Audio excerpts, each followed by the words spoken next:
Hi, it's me again. Let me silence my phone so that doesn't interrupt, and we can start. So, if you get weirded out about stuff related to eyes, you probably are not going to enjoy this very much. So this video is just about my experience having ICL surgery. Most people watching this probably already know what that is, but just in case anyone doesn't, an ICL is like a Collamer lens that they implant inside your eye, behind your iris. And usually they do it to improve your vision. I mean, there's lots of reasons to do it, but this is what it looks like. Come on, focus. So this is the one I have. It's the new one with the hole in it. So it's a toric ICL, and the hole stops your eye pressure from going too high. When I was looking into the surgery and stuff, like I was always looking for videos about it and things, and I could never really find any. So I wanted to make this in case anyone is doing their research and they wanted to kind of find out more about the experience. So these cards, by the way, they just give you a card for each eye to let you know what kind of implant you have, in case you need to like see a doctor or something. So I'm just gonna give you a little bit of background. I will put up my last prescription on the screen because honestly I don't really know it. I was about -16 at the time when I had the surgery. So that was myopia, like short-sightedness, and astigmatism, which is like double vision. I hope that this is right. I wore glasses since I was really young, so exhibit A, me as a reindeer wearing glasses. And when I was around 12, I started using contact lenses, soft contacts, because I tried those hard ones and I didn't get on with them. But I was really lucky with contacts. I never had an infection. I never had any trouble with them. They were super expensive, obviously, and they took ages because my prescription was high. But I was taught how to use eye drops responsibly from a young age, so I never suffered from dry eyes or anything like that. But I did know that at some point I'm probably going to have a surgery to correct my vision because it was just really, really high. Yeah, so when I turned 21, I started kind of looking around for a doctor, and I initially went to see a LASIK specialist, and he was really cool. Like, he was a really good doctor, and he recommended the surgeon that I ended up going for in the end, who did my ICL surgery. At the time I was like 21, so he said, you're still very, very young, and if you, like, basically he advised me not to rush. He said, if you have your procedure at this age, it's very likely that you will be wearing glasses again or need some kind of like revision by the time you're like 25.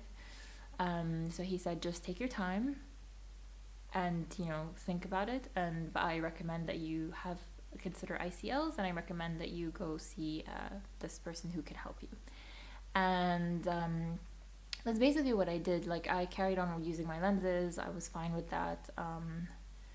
Obviously, anyone who uses contact lenses knows they're kind of annoying, and it's a bit of a hassle, and your eyes get dry and stuff. But I was really fine with them until November of last year, 2017. Stopped correcting to 2020 when I was like 18 or so. I was always like a -1 or a -0.5. Like, it would change because the astigmatism is really hard to correct. So I always was like, I never had perfect vision. I had very, very good vision. It was almost 20/20. But it wasn't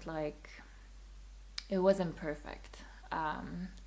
So, and I kind of just got used to it. Like, you just kind of get used to it, really. But then at the end of 2017, last year, around November 2017, I really stopped correcting to, like, even to what I was used to. And I don't really know why, but my lenses they weren't serving me anymore. So I decided that, okay, it's time to like really look into this again and consider ICLs.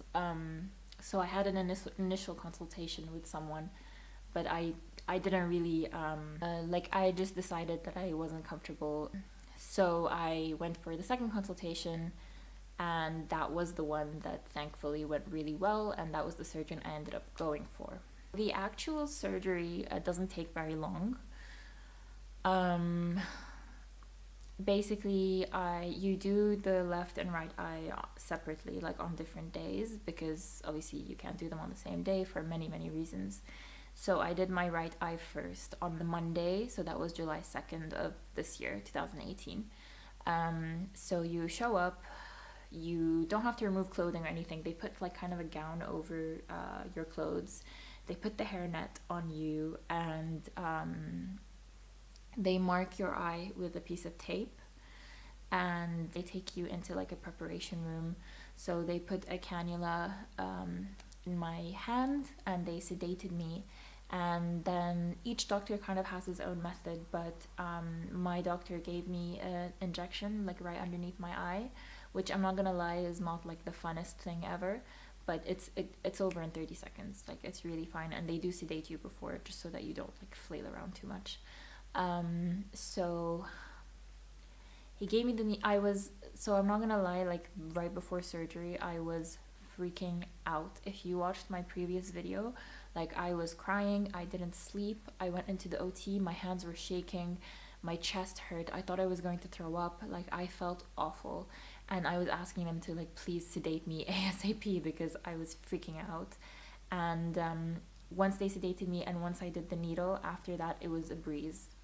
So they basically prepped me, they were all talking to me throughout, everyone was really nice. They took me into the operating theater, and basically all you see is kind of like these lights moving around as your doctor or your surgeon is working on your eye. And it was over in about 15 minutes, and then they took me back out. They bandaged me up and took me back out. So my operation was at 9 a.m. and at 5 p.m. I went to see my surgeon and removed my bandages.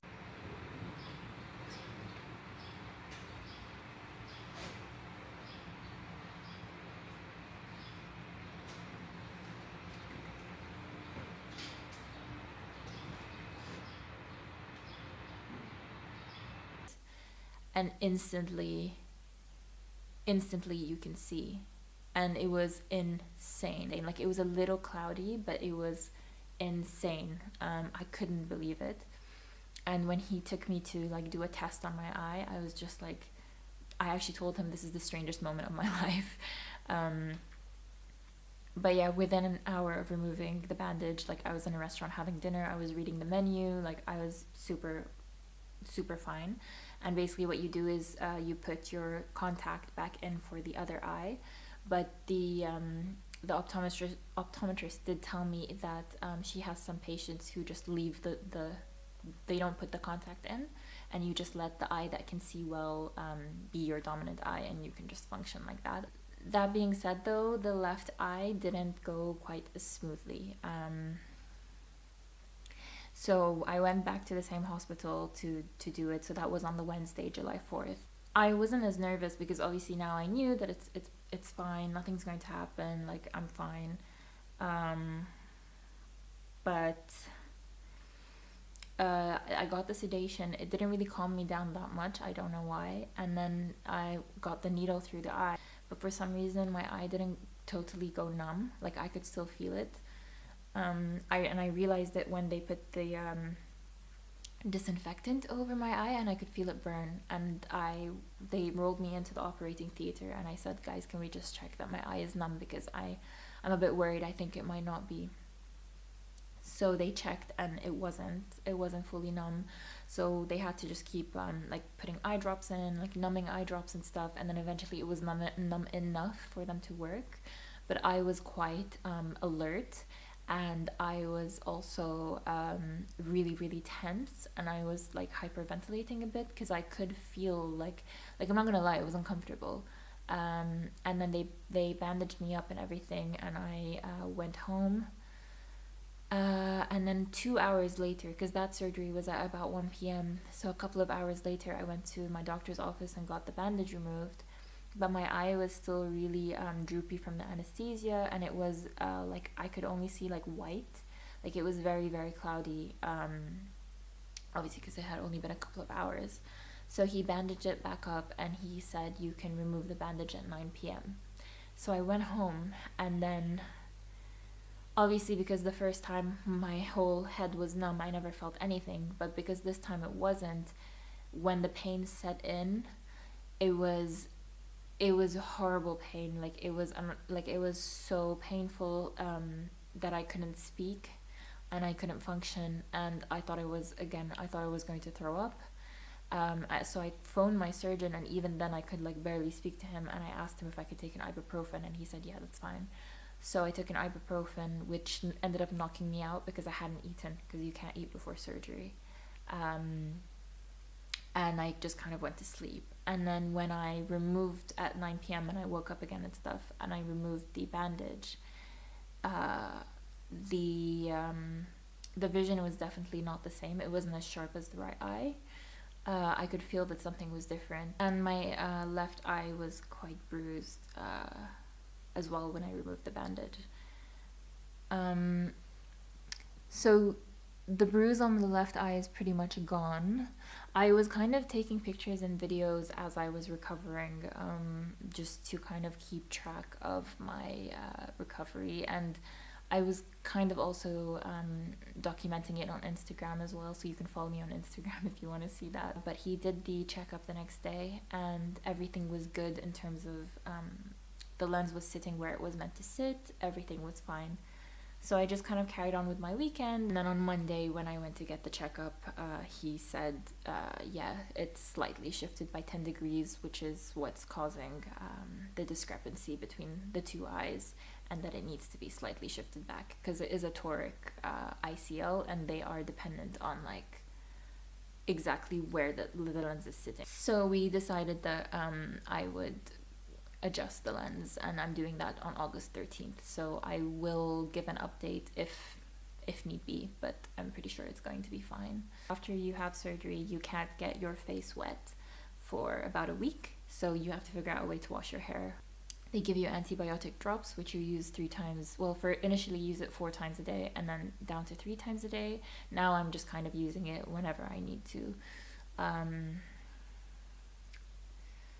And you can't swim for a couple of weeks, and you can't wear makeup for 10 days. So besides the eye drops, when you go to sleep, they give you these cups that you kind of put them over your eye and you tape it, and it just protects your eye while you're sleeping. But other than that, that's basically the recovery. I was given the okay to go back to the gym, but like, take it easy. And because I do yoga, he just told me not to do any kind of inversions or anything upside down for the first 2 weeks, but I'm just not going to do anything for a month. In terms of the price, what I'll say is that the amount that I ended up paying in Swiss francs was the same like number that was quoted to me in the UK, but in British pounds. So really, and it wasn't exactly the same number, it was like the same number and some. So I would say that just shop around and look for different doctors, because different people in different areas, obviously, like there's a range of prices that you could do this for. Someone else did this in their video, so I decided I wanted to do it in mine. But these are my old glasses. So you can tell that they're like super, super thick. I don't know if you can tell, I'm sure you can. They're like crazy thick. And if you look at the, let me just get this to focus. If you look, you can tell that this is how thick the actual lens is, and then they compress it down. I've had the same frames like basically my whole life, but in different colors, because these are the only ones you can really have with these kind of prescriptions.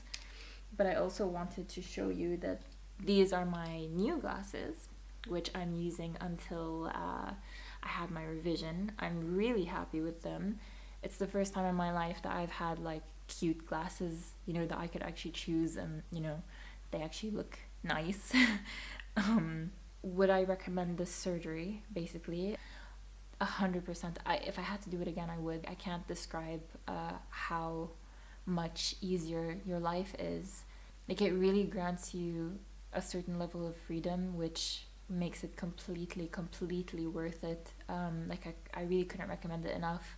What I would say though is like be patient, because obviously like you have to recover.